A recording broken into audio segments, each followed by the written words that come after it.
Hi, I'm Amy and I'm here with Dennis. We're part of the youth media team. We're here at ICT and Education interviewing Vincent Cunnane. Can you tell us a bit about yourself?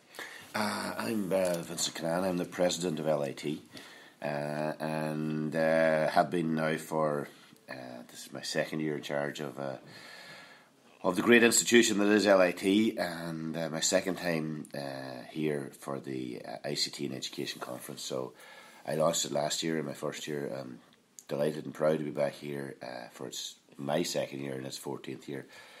But yeah, so I am the head honcho in LIT. Why is it important to have events like today? Events like ICT and Education, or just generally events? I mean, I think in a general sense, it's always good to bring people together. And that's what third level institutions like ourselves is. We have great facilities, we have great lecture theatres like we have here in Thurles, where we can bring people in and discuss the myriad of different things that we do. Last week I was here and we had a conference for early childhood care educators around outdoor play. This week we're talking about ICT and education, a hugely important subject. And I think the theme this year around voices is a remarkable one, because how do we get to capture and understand the voices of children in education all the way through to young adults. So I think it's very important that we support people who are professionals in the field, that we bring them together as a community, and that we exchange ideas, exchange best practice, learn from each other, and that hopefully when we leave days like today in ICT and Education, the people who are here will be ambassadors for ICT and Education, ambassadors for this programme, and go back refreshed and talk to others and bring others along. So I think these are the important days in any institution. Do we need to focus on voices in education? I'm particularly delighted that the theme has been chosen this year. I think voices, it's the most important thing you have as an individual, is to be able to say what's affecting you, positively and negatively. But we don't always listen. The problem is how we listen and interpret your voice. Some people find it very difficult to bring that voice across, to articulate their views, their hopes, their dreams, their problems, and their problems in particular. And we as a society have not always listened to the voices, particularly of children. And to this day, we hear on a weekly basis of things where voices were offered, but action wasn't taken on the foot of that. So, but can we use technology, ICT in particular, to capture more of those voices? Do people, particularly now young adults who are well able to use technology, can we use that in some way to capture their voice, to get them to say the things that are troubling them or affecting them, or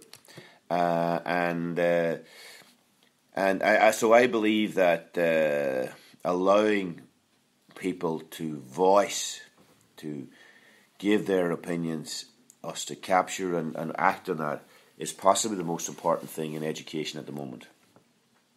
And the education landscape is changing so much. How does LIT plan to take advantage of this change? Yes, it's a very good question. I think we have to be ambitious for ourselves as an institution. We have to be cognizant of our past and the various communities and stakeholders that we serve, and that in looking at any changes that may be coming down the line, that we don't abandon any of those communities in trying to be something different. What we want to be is to extend what we do and to be better at what we do.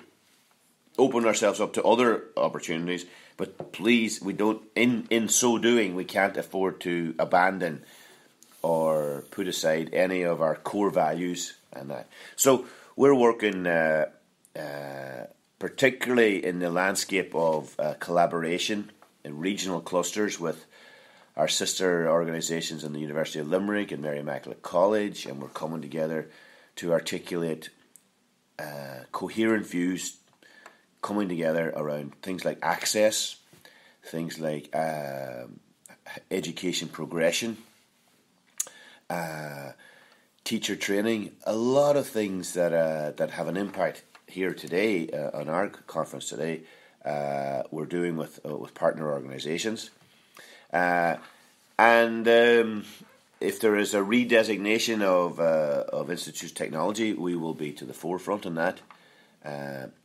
But in trying to increase our standards whilst taking everybody with us, and particularly, our strategy here in Thurles is an interesting one as well, because I have 40 acres here, and we've just signed a deal with Tennis Ireland, and they're going to build 6 indoor tennis courts, which will hopefully affect you too, and state-of-the-art, world-class indoor tennis courts here in Thurles on the LIT campus.